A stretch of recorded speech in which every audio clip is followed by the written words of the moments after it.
Assalamualaikum warahmatullahi wabarakatuh.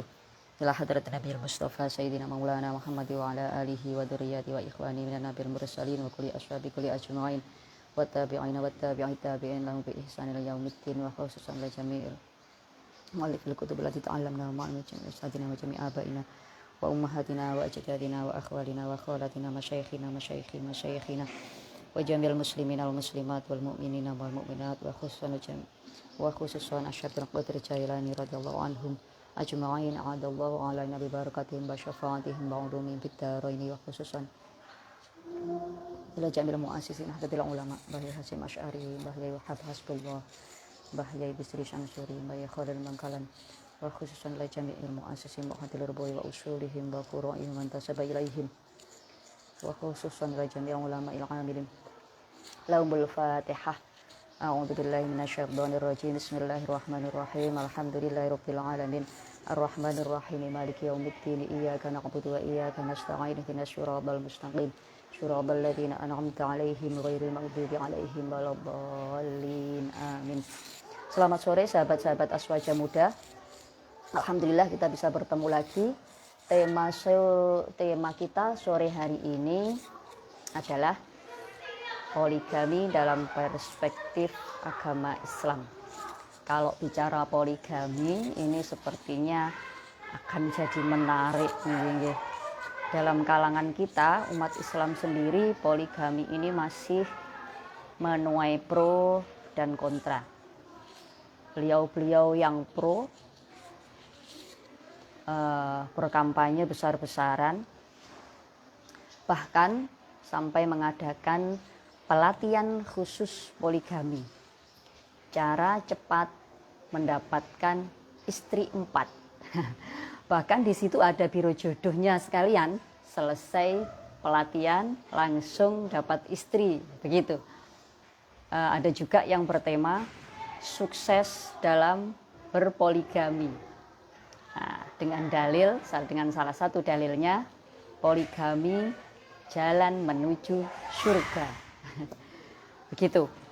Nah, lalu yang kontra akan bertanya, masa mau masuk surga harus poligami dulu? Emang nggak ada jalan lain mau masuk surga selain poligami? Kata yang kontra.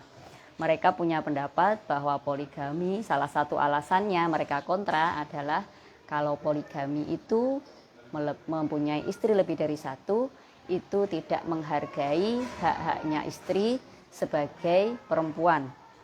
Mereka berpendapat lebih baik hidup sendiri, tidak punya suami daripada punya suami tapi dipoligami. Nah, pendapat-pendapat, debat-debat ini terus bergulir, terus terjadi.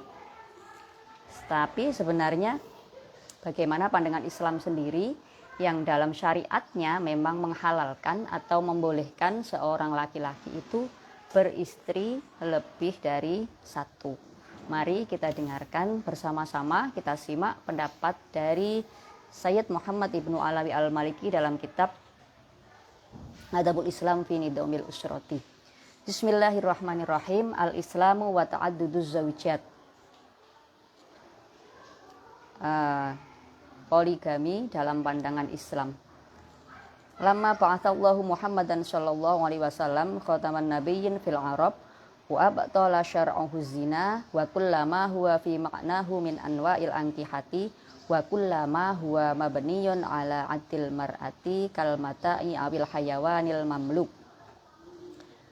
Salah satu tujuan dari Nabi Muhammad diutus oleh Allah ke bumi ini adalah untuk merevisi atau untuk membenarkan syariat-syariat, ajaran-ajaran yang dibawa oleh Nabi sebelumnya, atau membenarkan budaya-budaya Arab, budaya-budaya masyarakat pada waktu itu yang dinilai masih salah.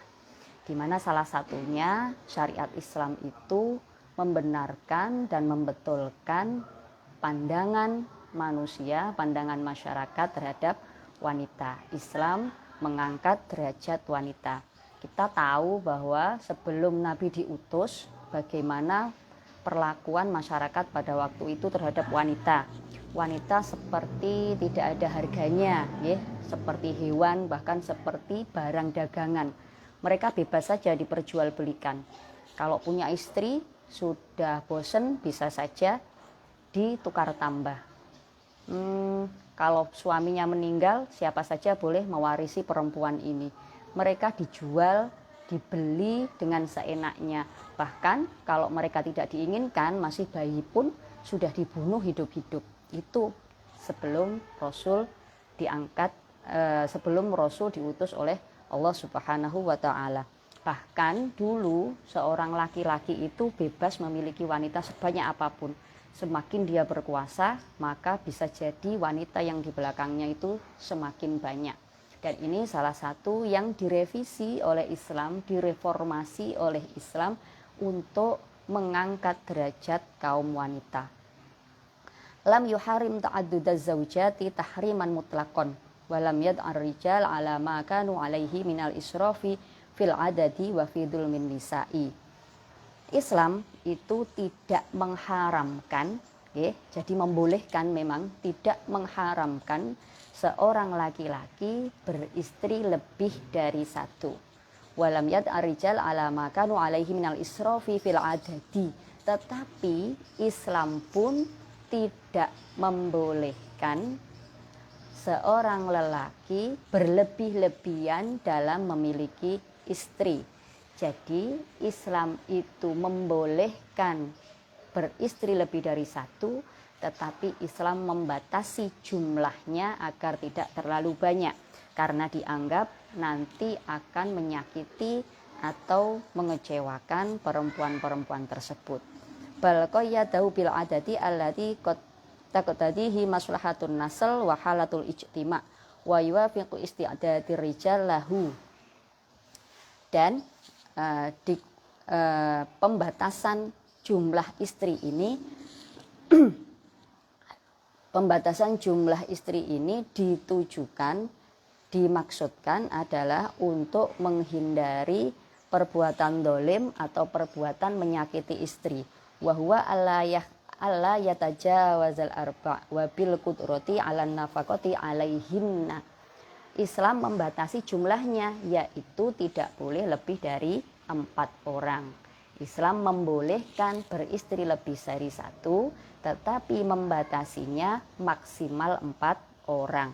Syarat yang pertama itu. Syarat pertama tidak boleh lebih dari 4. Syarat kedua, wabil qudrati 'alan nafaqati 'alaihinna.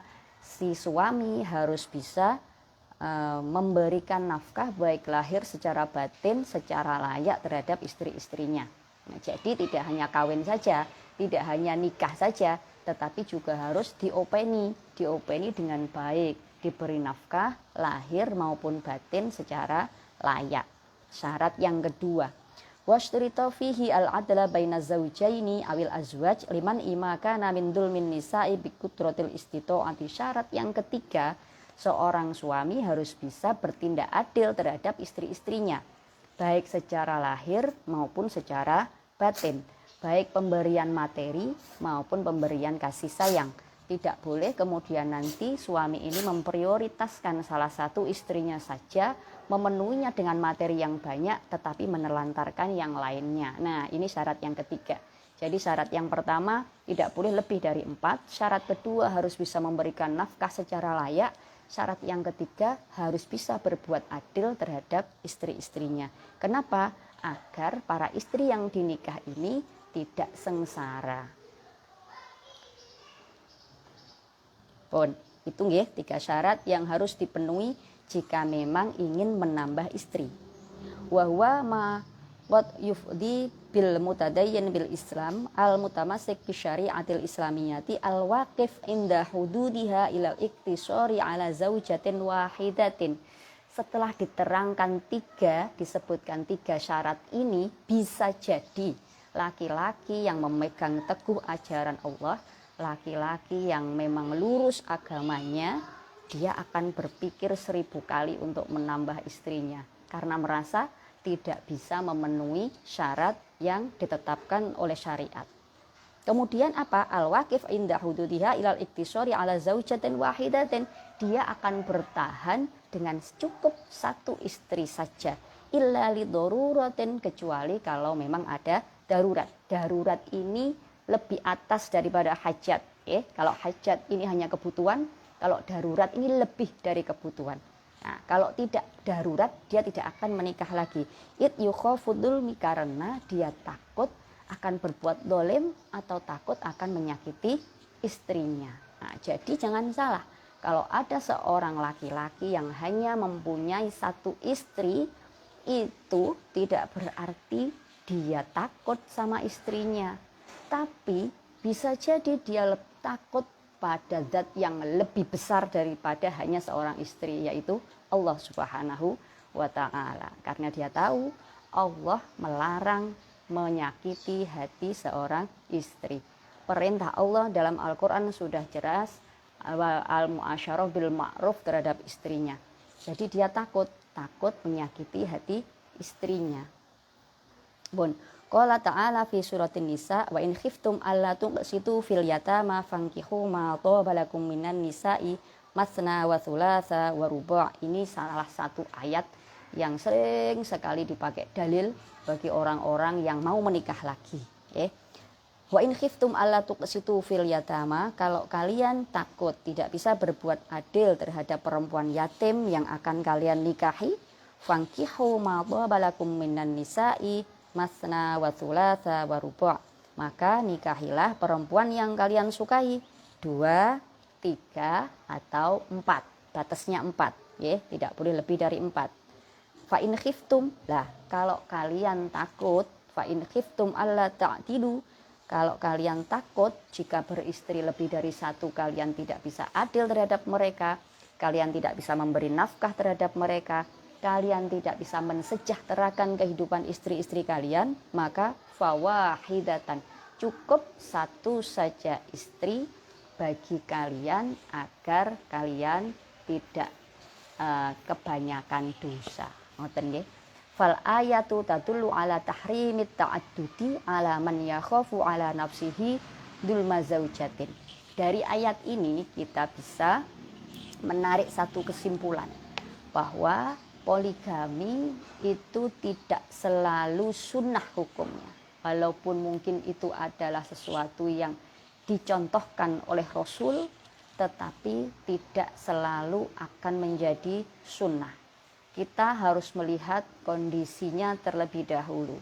Jika memang diperlukan lidoruratin seperti tadi, seperti misalnya istrinya tidak bisa punya anak, mandul, sedangkan suaminya sangat ingin mempunyai anak sendiri, tidak dengan mengangkat anak, atau bisa jadi istrinya ini sakit keras misalnya, sehingga tidak bisa melayani, tidak bisa merawat suaminya lahir dan batin, maka dalam kondisi seperti ini menikah lagi hukumnya menjadi sunnah.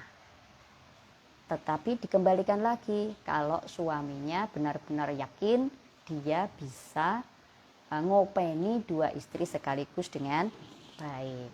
Nah, tetapi kalau kebalikannya di sini dikatakan, kalau seorang suami itu takut dia akan menyakiti istrinya, dia takut tidak bisa menafkahi, dia takut tidak bisa berbuat adil, muhabatan li ukhra, di mana dia akan lebih memprioritaskan yang satunya daripada yang lainnya, lebih condong rasa sayangnya kepada yang satu, yang lain diabaikan.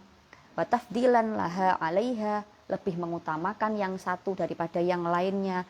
Atau mungkin dia menikah itu idza kana aziman 'ala hadzal dzulmi, dia itu menikah lagi hanya untuk menyakiti istrinya yang pertama karena dia benci, maka kalau kondisi seperti ini menikah lagi atau poligami hukumnya menjadi haram. Nah, jadi jangan selalu memandang poligami itu sebagai kesunahan, tetapi kita harus melihat kondisi dan motivasi pelakunya.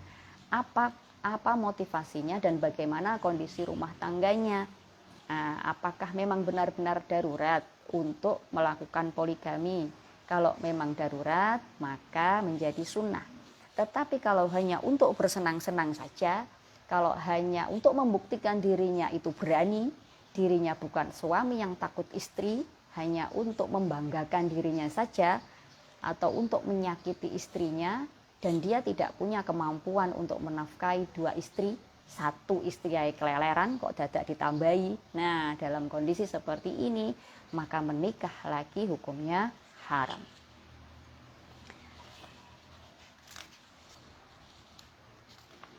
Walidzalika, dari sini, dari pemaparan tadi, alijal Islam hadhil audu'. Dari pemaparan ini Islam itu mempunyai 2 reformasi.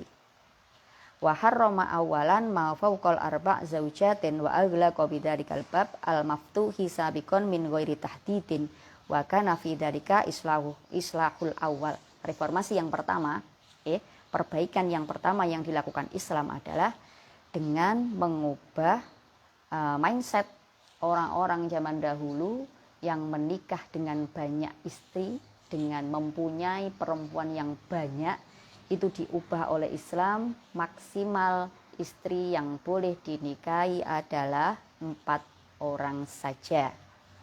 Amma islahus sani, sedangkan reformasi yang kedua, faqad usturita fihi ala zauji al-adalati baina zaujati fil hukuk wa ja'ala lizaujati fi dzalika haqqi muraja'atil qada inda adamil adl. Reformasi yang kedua adalah disyaratkannya adil dan pemberian nafkah yang layak kepada istrinya sesuai dengan hak-haknya istri. Nah, wa ja'ala lizaujati fi dzalika haqqu muraja'atil qada inda adamil adli. Dan di sini ada hak bagi istri jika dalam kehidupan poligaminya dia tidak dipenuhi hak-haknya oleh suami, dia tidak diperlakukan dengan baik, tidak diperlakukan dengan adil, dia keleleran boten dinafkahi, maka dia punya hak untuk melakukan gugat cerai atau faskhun lizauji, atau melakukan fasah nikah. Jadi dia punya hak untuk menggugat cerai suaminya karena dia tidak diopeni. Jadi tidak hanya menikah tok, tapi juga harus tanggung jawab. Kemudian setelah pemaparan dari awal sampai akhir ini tadi, ada beberapa kesimpulan yang bisa kita ambil. Yang pertama, bahwa Islam itu memang menghalalkan seorang lelaki, membolehkan seorang lelaki itu beristri lebih dari 1. Tetapi Islam membatasi hanya maksimal 4 orang. Kemudian yang kedua, Islam juga mensyaratkan tentang nafkah dan juga keadilan. Tujuannya adalah agar tidak mengecewakan, menyengsarakan, atau menyakiti hati istri. Kesimpulan yang ketiga, poligami mungkin adalah salah satu solusi yang ditawarkan oleh syariat dalam kehidupan rumah tangga. Tetapi harus dilakukan dengan cara-cara yang baik. Karena poligami yang dilakukan dengan cara yang salah hanya akan mendatangkan banyak masalah. Jangan sampai menikah lagi atau poligami ini yang niatnya adalah untuk kebaikan, niatnya adalah untuk mencari solusi, diniati untuk ibadah, karena caranya salah hanya akan menjadi ladang dosa bagi para pelakunya. Karena salah satu pihak ada yang tersakiti, karena saling membenci, karena saling memfitnah satu sama lain, saling menjelekkan karena ingin diprioritaskan suami dan lain sebagainya. Dan inilah yang sering terjadi dalam kehidupan berpoligami. Kalau terjadi seperti ini, jangan hanya menyalahkan istri. Mungkin istri dianggap tidak rela suaminya menikah lagi. Bisa juga istri itu dianggap tidak ridho dengan ketentuan Allah. Tetapi suami atau laki-laki juga perlu introspeksi diri. Selama berpoligami, sudahkah dia berlaku adil? Sudahkah dia memperlakukan istrinya dengan baik? Sudahkah dia menjadi laki-laki yang layak dan patut untuk dijadikan imam oleh istri-istrinya? Jadi kesalahan tidak hanya pada istri, tetapi juga pada suami harus saling introspeksi siapa dan di mana letak kesalahan, sehingga kalau memang poligami ini atau menikah lagi ini adalah satu-satunya solusi dalam rumah tangga, akan menjadi solusi yang terbaik. Dan kiranya cukup sekian yang dapat kami sampaikan pada sore hari ini. Beribadahlah dengan baik, beribadahlah dengan santun, beribadahlah sesuai dengan apa yang sudah dituntunkan oleh Allah dan Rasul-Nya, agar hidup kita bisa lebih berkah, lebih diridhoi oleh Allah Subhanahu wa Ta'ala. Kurang lebihnya mohon maaf. Assalamualaikum warahmatullahi wabarakatuh.